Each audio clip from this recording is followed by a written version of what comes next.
In January, I set a goal for myself to read every one of the books on this shelf, which is the top shelf of one of the shelves in my bedroom. Now there are 52 books on this shelf, which on one hand does make it appropriate for a 2025 year-long challenge. However, knowing how much I read last year, knowing that these will not be the only books that I want to pick up this year, makes it almost unattainable from the start. So don't ask me why I'm doing this, but this is my 2025 Top Shelf Challenge.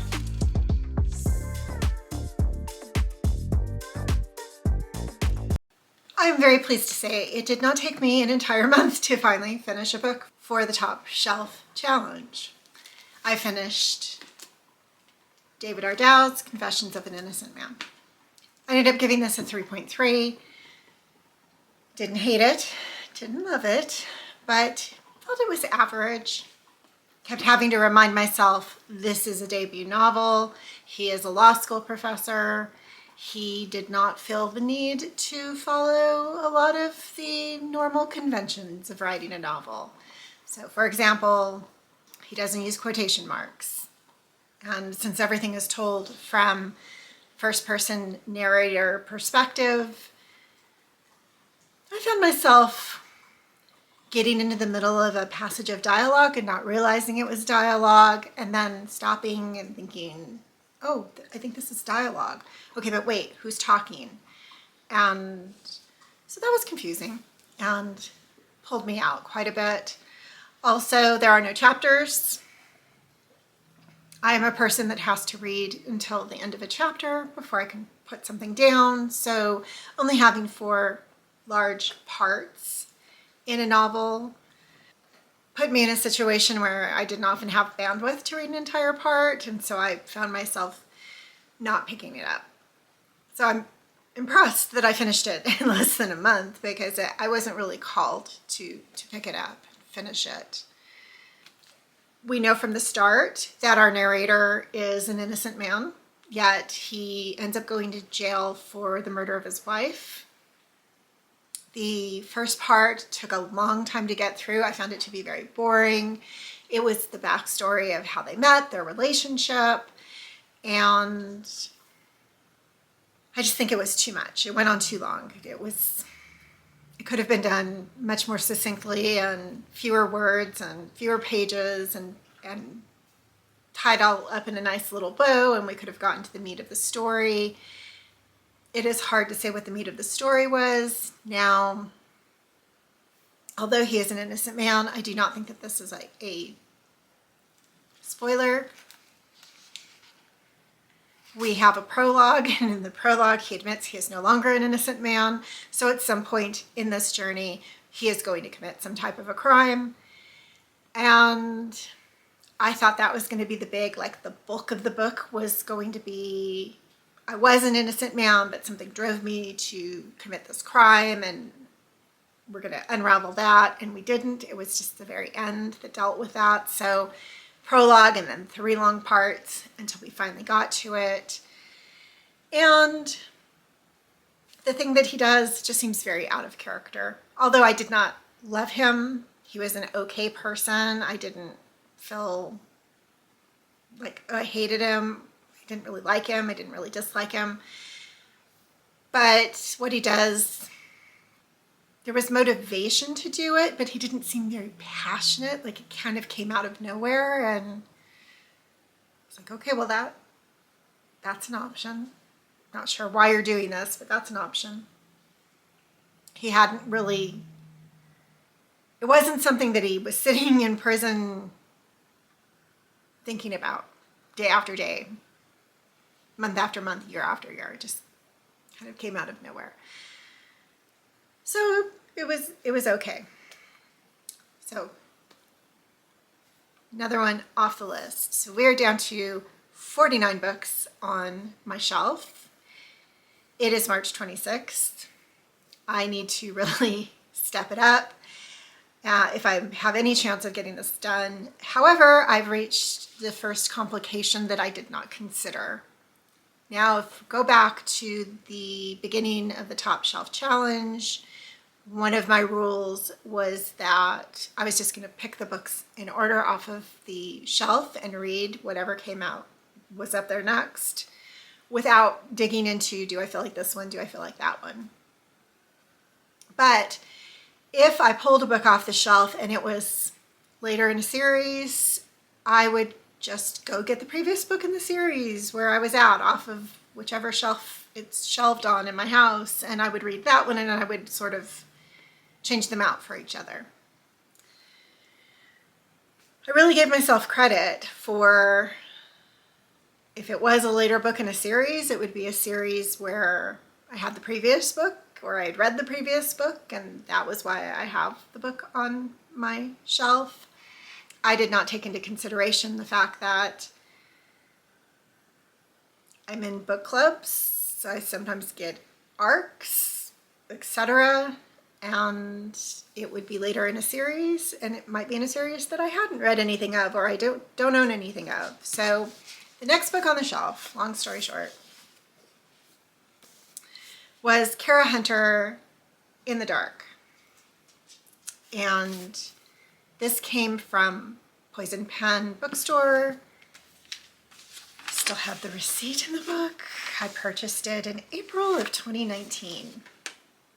Now they have various book subscriptions, and this came as part of one of those subscriptions. It doesn't say which category it fell into, but this is the second book in a series, and I do not own the first book in the series, so I can't switch places with another book for this. I don't own it. So what do I do? Basically, do I have to read the first book and then this one? Do I have to buy the first? I don't want to buy the first book because I own the second book and I don't know if I'm going to like the first book.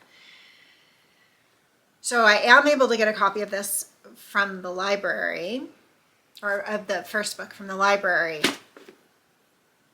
But I sort of feel like I need to read the library book in this one, which then increases the number of books in the Top Shelf Challenge. And what if I have a book that's like fourth in series and I have to do this?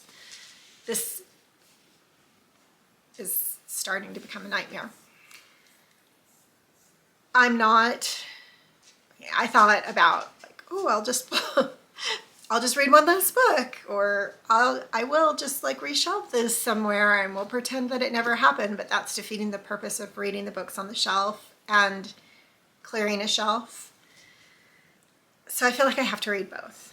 So I will read the library book and then I will read In the Dark. It is coming from a branch that is not mine, so I have to wait for it to arrive, and I don't want to lose a reading day now that I don't know if you can call it gathering momentum, but now that I'm in the midst of reading these books, and now that I had to add another one to the total, so I'm setting this one aside until the library book comes. I may shelve this further along the shelf so that I don't read two books from the same series in a row, because sometimes that does not work for me.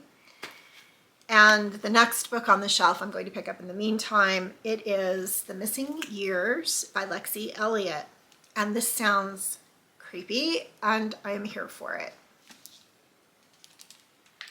So it sounds like our main character, whose name I will have to figure out how to pronounce, has inherited half of the house. The other half belongs to her father, but he's been missing for 27 years. And her mother has passed away recently. She goes to this house in Scotland to settle the estate, and she feels like when she's in the house, she feels like somebody or something is watching her. And no animals will come near the house, which is odd. So there's either a vibe it's giving off, or there's something scary there. She doesn't know what, but it's just got the weird feels. And then all of a sudden, one night, there is an intruder. It is blurbed as a novel of psychological suspense, and I think I'm good with that right now. So I will be reading The Missing Years as the next book in the Top Shelf Challenge. I have 5 days left in March, and I will report back with either, hopefully, finish this one before the month is over, or at least some type of an update for the rest of the challenge in the month of March. Okay, I am 4 chapters in to The Missing Years, and I'm liking it. This is not as atmospheric as it could be, but first chapter definitely had me. The whole getting to this old mansion and feeling like it's not as run down or decrepit as it's not crumbling. It's old, it needs some work, but it's in relatively good condition. It's livable. There's nothing falling apart. But it definitely, Eliot's writing definitely had me in the first chapter. Now we are meeting our protagonist, Elsa, and her mother has just died. So Elsa has inherited what I guess was the family home, which is a mansion in Scotland. And she has not been there for 27 years because 27 years ago, her father disappeared and she and her mother ended up leaving this small town in Scotland, and not sure where, but they settled somewhere in England. So now, 27 years later, after her mother's death, she finds out she didn't even know her mom still owns the house and she has inherited it. But when she goes to speak to her mother's solicitor, she finds out that she only owns her mother's share, 50%. Her father still owns the other 50%, but he's been gone for 27 years. Nobody knows where he is. So she can't sell it, and technically the way that it's, the way that the title is, or the way that the property is held, she legally is not supposed to even be able to rent out the property without her father's permission because they're co-owners and it has to be agreed upon. So her mother all these years has been renting out the property, but she feels like she can't do it. Maybe because she'll get caught because people know she just inherited. It doesn't really go into why she feels like she can't, since her mother was, but she feels like she can't. So she has a half-sister. Her mother had a relationship after her father disappeared. And she has a half-sister named Carrie, who is an actress and who is a lot younger than her. Elsa also moved out of the house as soon as she turned 18 to go to university and didn't really foster a relationship with her younger half-sister. So they're moving into the house together. This is an opportunity for them to work on their relationship and get to know each other better.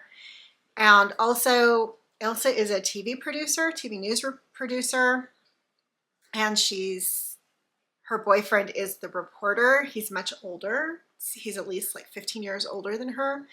And there's something going on with their relationship. So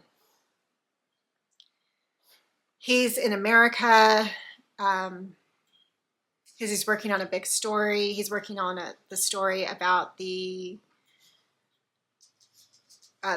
takes place in 2010. So he's on the story where the deep water oil rigger caught on fire. And so he's in America, so he's in a different time zone. She's trying to communicate with him. She doesn't really feel supported in the relationship. And he's kind of off just being his career-focused self. She wants to be out of this situation and back into her life in London, being his producer and being with him on stories. but she feels that she's stuck because of this inability to sell the house. She was 7 when she and her mother moved, so she was definitely old enough to have memories in this house, and she's finding that she really doesn't. Like, she can't even remember which room was her bedroom, which is, I think, odd, and I think she does too. And she gets an interesting visit from the next door neighbor, whose name is Jamie.